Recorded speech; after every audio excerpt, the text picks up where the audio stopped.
Hello students, welcome to my channel.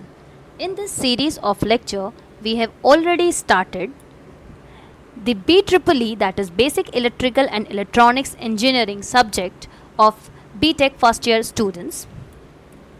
Students, we have already started Unit 1, and in the Unit 1 I have already told you the topics like the basics of Basic Electrical Engineering, in which I have told you about the current, resistance, and I have also explained the Ohm's law and also explained that how we can add the voltage source, current source and the resistance. In today's lecture we will study about the DC circuit. So let's start. So first of all, what is a DC circuit?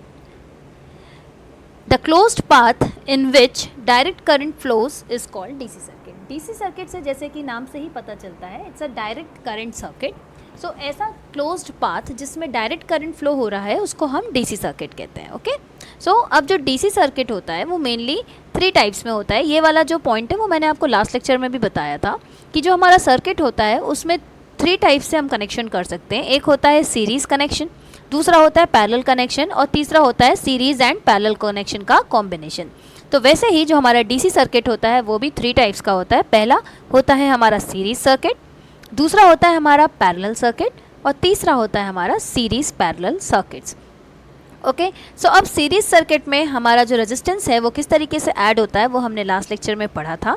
अगर हमारा circuit जो है वो series में है और उसमें जो रेजिस्टेंस है वो सीरीज़ में लगे हुए हैं, जैसे कि इस पर्टिकुलर डायग्राम में आप देख सकते हैं कि 3 हमारे रेजिस्टेंस हैं R1, R2 एंड R3. ये तीनों के तीनों जो हैं वो सीरीज़ में कनेक्टेड है ना. और इसीलिए इसका जो इक्विवेलेंट रेजिस्टेंस होगा वो simply R1 plus R2 plus R3 होगा. ठीक है, तो ये तो हो गया हमारा सीरीज सर्किट की बात. अब अगर हमारा जो रेजिस्टेंस है अगर वो हमारा सीरीज़ में कनेक्टेड होगा तो हमारा इसमें वोल्टेज कितना होगा? जो टोटल वोल्टेज है वो होगा voltage across R1 plus voltage across R2 plus voltage across R3, है ना. तो इसमें जो सीरीज़ सर्किट होता है उसमें हमारा करंट जो होता है वो सेम होता है, और अगर पैरेलल सर्किट होता है तो उसमें हमारा वोल्टेज सेम होता है और हर ब्रांच में जो हमारा करंट है वो डिफरेंट होता है ना. तो अगर ये सीरीज सर्किट है तो यहाँ पे हमारा करंट जो है वो जैसा कि आप देख सकते हैं आई फ्लो हो रहा है, और पूरे सीरीज़ का जो हमारा वोल्टेज है वो V है ना. तो R1 के अक्रॉस अगर हमने ले लिया कि जो V है यानी वोल्टेज है वो हमारा V1 है, R2 के अक्रॉस V2 है और R3 के अक्रॉस जो हमारा है वोल्टेज वो है V3. तो according to the Ohm's law we know that voltage is equals to current into resistance, and therefore जो हमारा R1 के अक्रॉस वोल्टेज होगा that will be equal to I R1 and R2 के across जो voltage है वो होगा आई R2 और R3 के अक्रॉस जो वोल्टेज है वो होगा आई R3, है ना. तो टोटल हमारा जो वोल्टेज है that will be equal to V1 plus V2 plus V3 and that is equal to I R1 plus I R2 plus I R3. ठीक है, तो ये हो गया हमारा इसमें जिस तरीके से हम टोटल वोल्टेज निकाल सकते हैं उसका फॉर्मूला. और अगर हमें कभी पूछा गया कि हमें वोल्टेज अक्रॉस किसी पर्टिकुलर रेजिस्टेंस के बारे में निकालना हो और वो जो हमारा सर्किट है वो सीरीज़ में है तो हम उसको इस तरीके से निकालेंगे. ठीक है, अब बात आती है पैरेलल सर्किट्स की. तो पैरेलल सर्किट्स भी स्टूडेंट्स हमने अपने लास्ट लेक्चर में पढ़ा था, और पैरेलल सर्किट्स में हमने पढ़ा था कि अगर जो हमारे रेजिस्टेंस हैं वो पैरेलल में कनेक्टेड हो तो हमारा equivalent resistance is equals to 1/R1 plus 1/R2 plus 1/R3, है ना. तो यहाँ पे भी जो हमारा इक्विवेलेंट रेजिस्टेंस है वो यही होगा. अब बात ये आती है, मैंने अभी आपको थोड़ी देर पहले बताया कि जब हमारा जो सर्किट है वो सीरीज़ में है तो हमारा करंट जो है वो सेम होगा, लेकिन अगर हमारा सर्किट पैरेलल में है तो हमारा करंट जो है वो हर ब्रांच में डिफरेंट होगा. जैसे कि आप इस पर्टिकुलर फिगर में देख सकते हैं कि ये हमारा एक सर्किट है जिसमें R1, R2 और R3 जो है वो पैरेलल में कनेक्टेड है. तो हमारा जो टोटल करंट है I वो हमारा इन तीनों R1, R2 और R3 के लिए जो है वो डिवाइड हुआ है. यहाँ पे आप देख सकते हैं R1 में आ रहा है I1, R2 में आ रहा है करंट I2 और R3 में हमारा करंट आ रहा है I3. लेकिन जो इसी में एक बात और जो है वो ध्यान में रखने की है, और वो ये है कि हमारे तीनों जो ये पैरेलल ब्रांचेस हैं इसके अक्रॉस जो वोल्टेज होगा वो हमारा सेम होगा. ठीक है, आई रिपीट कि पैरेलल सर्किट में जो वोल्टेज होता है वो हर ब्रांच में सेम होता है, और सीरीज सर्किट में हमारा जो करंट है वो जो होता है हर रेजिस्टेंस में वो सेम होगा. ठीक है, तो अब हमारी बात आती है कि हमको करंट निकालना है। तो ये तो सिंपल सी बात है कि जो हमारा टोटल करंट है that will be equal to I1 plus I2 plus I3। अब हमको क्या करना है, इसमें करंट निकालना होगा, यानी I1 I2 और I3 निकालना होगा। तो जैसा कि मैंने आपको बताया कि वोल्टेज जो है वो हर ब्रांच के अक्रॉस सेम होगा, तो यहाँ पे हमें ओम्स लॉ के अकॉर्डिंग अगर हम I1 निकालेंगे तो I1 would be equal to V upon R1, I2 would be equal to V upon R2 and I3 will be equal to V upon R3. So it means that the total current I is equals to V upon R1 plus V upon R2 plus V upon R3. ठीक है, और हमारा जो total resistance है या हम इसको बोल सकते हैं इक्विवेलेंट रेजिस्टेंस, वो होगा हमारा R, है ना। तो इसी को हमारा जो टोटल करंट है I, उसको हम लिख सकते हैं कैसे, total current I is equal to V upon R, है ना, because total voltage is V and total resistance is R। तो V अपॉन R हो गया हमारा टोटल करंट, और इसी that is equal to V upon R1 plus V upon R2 plus V upon R3। ठीक है, तो ये तो हमको पता ही है कि इक्विवेलेंट रेजिस्टेंस हम किस तरीके से निकालते हैं, 1 upon R is equal to 1 upon R1 plus 1 upon R2 plus 1 upon R3 in parallel circuit. तो ये तो हमारी बात हो गई कि किस तरीके से हम टोटल करंट निकालेंगे या टोटल वोल्टेज निकालेंगे अगर हमको सर्किट दिया हुआ हो तो। लेकिन ये कब की बात है, जब सर्किट जो है वो हमारा सीरीज़ या पैरेलल में हो। लेकिन एक और सर्किट होता है that is series and parallel का कॉम्बिनेशन, तब हम क्या करेंगे। तो यहाँ पे आप देख सकते हैं कि यहाँ पे एक सीरीज़ पैरेलल सर्किट दिया हुआ है। इसमें जो है अगर आपको मैं बताऊँ तो जो हमारा टोटल वोल्टेज है ना, वो हमारा V है, और जो करंट है total that is equal to I। तो अब हम इसमें क्या करेंगे कि सबसे पहले हम निकालेंगे इसमें resistance across A and B, that is RAB। तो RAB कैसे निकालेंगे हम, 1 upon R1 plus 1 upon R2। ठीक है, और सिमिलरली अगर मैं बोलूँ resistance across BC that will be equal to 1 upon R3 plus 1 upon R4 plus 1 upon R5।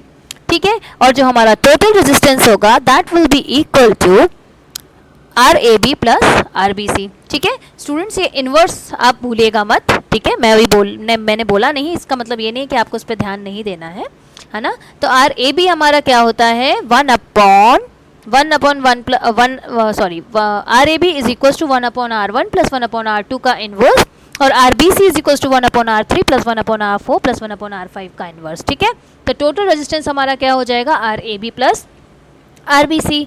ठीक है, तो अब हमारी बात आती है कि division of current in parallel circuit. अब हमको अभी तक हमने क्या है, टोटल करंट निकालना सीखा, टोटल वोल्टेज निकालना सीखा, लेकिन अब बात इस चीज़ की आती है कि अगर हमको इंडिविजुअल करंट निकालने को बोला गया हो तो क्या उसके लिए भी कोई फॉर्मूला है, I1 I2 I3। जनरली मैंने देखा है मेरे स्टूडेंट्स को काफ़ी प्रॉब्लम आती है कि मैम जब हम पैरेलल में सर्किट होता है तो हम कंफ्यूज हो जाते हैं कि पर्टिकुलर ब्रांच में कितना जो है वो करंट फ्लो होगा, उसको निकालने में हम कंफ्यूज हो जाते हैं। तो उसको हम कैसे सॉल्व करेंगे। सो स्टूडेंट, मैं आपको बताना चाहती हूँ कि ओम्स लॉ जो है ना, ओम्स लॉ जो है हर जगह फॉलो होता है। अब आपको पता है कि according to Ohm's law V is equal to IR, और हमको ये भी पता है कि हमारा जो पैरेलल सर्किट होता है उसके हर ब्रांच में जो वोल्टेज होता है वो सेम होता है। तो अब अगर मैं बोलती हूँ कि I have a parallel circuit जिसमें हमारा जो है एक R1 और R2 दो रेजिस्टेंस हैं जो कि पैरेलली कनेक्टेड है। ठीक है, और इसका जो टोटल वोल्टेज है that is equals to V, है ना, और टोटल करंट क्या है, I। तो इसका मतलब क्या है कि total current I into R that is total voltage IR is equals to I1 R1 and that is equals to I2 R2, है ना। जैसे कि यहाँ पे लिखा हुआ है, आप देखिए I1 R1 is equals to I2 R2 is equals to IR। ठीक है, तो अब अगर मैं इधर पे जो IR है, हमारा जो टोटल करंट है ना, अगर मैं बोलती हूँ कि I1 R1 is equals to IR। ठीक है, तो I1 इज इक्वल्स टू क्या हो जाएगा, I1 is equals to IR upon R1। ठीक है, और ये जो हमारा R है, जो इक्विवेलेंट रेजिस्टेंस है, उसको हम कैसे निकालते हैं। इक्विवेलेंट रेजिस्टेंस को निकालने के लिए हमारा जो फॉर्मूला है that is 1 upon R1 plus 1 upon R2 का इन्वर्स। ठीक है, तो that will be equal to what, R1 R2 upon R1 plus R2, है ना, यही होगा हमारा। तो अगर मैं बोलती हूँ कि I1 R1 is equals to I into R, तो ये हो जाएगा I और ये हो जाएगा I1 R1। ठीक है, तो I1 R1 is equals to I R1 R2 R1 plus R2। तो ये R1 और ये R1 तो हमारा आपस में कैंसिल हो जाएगा। तो इसीलिए इसके बाद हमको क्या मिलेगा कि I1 is equals to total current that is I into R2, यानी जिस रेजिस्टेंस में हमको निकालना है उसके अलावा जो रेजिस्टेंस है that is I2 R2 upon R1 plus R2। ठीक है, तो अगर हमें पहले रेजिस्टेंस में करंट निकालना हो तो उसके लिए फॉर्मूला हो जाएगा total current into R2 upon R1 plus R2। अगर इसी का उल्टा होता, हमको I2 निकालना होता, तो यहाँ पे जो हमारा R2 है उसकी जगह हो जाता R1 और हमारा फॉर्मूला सेम होता है, यानी I2 is equals to total current into R1 upon R1 plus R2। ठीक है, तो जैसा कि यहाँ पे ये जो फॉर्मूला है मैं आपको दिखा दूँ अच्छे से। ये फॉर्मूला जो है I1 का ये दिया हुआ है और I2 का ये दिया हुआ है।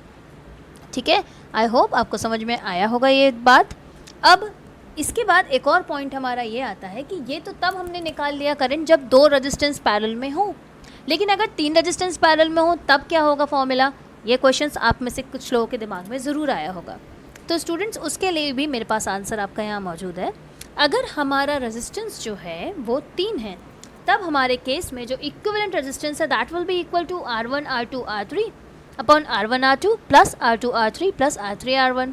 तो बस वही बात हो जाती है कि I1 R1 is equals to IR, यानी total current into total resistance. Total resistance की जगह पे हमने ये वाला फॉर्मूला रखा, तो हमारा R1 जो है वो यहाँ के R1 से कैंसिल हो गया, और इसीलिए हमारा जो अब फाइनली I1 का आंसर आया है that is equals to I1 is equals to total current into R2 R3 upon R1 R2 plus R2 R3 plus R3 R1। ठीक है, तो ये हो गया अब हमारे जब 3 रेजिस्टेंस जो है वो पैरेलल में हो तब। तो इसी तरीके से सिमिलरली जब 4 रेजिस्टेंस हो तो भी आप चेंज कर सकते हैं, 5 रेजिस्टेंस जो है वो उस हिसाब से भी हमारा जो फॉर्मूला है वो चेंज होता जाएगा। ठीक है, मेनली आपके एग्ज़ाम्स में जो फर्स्ट ईयर में एग्ज़ाम होते हैं आपके, उसमें 3 रेजिस्टेंस से ज़्यादा नहीं आता है आपको।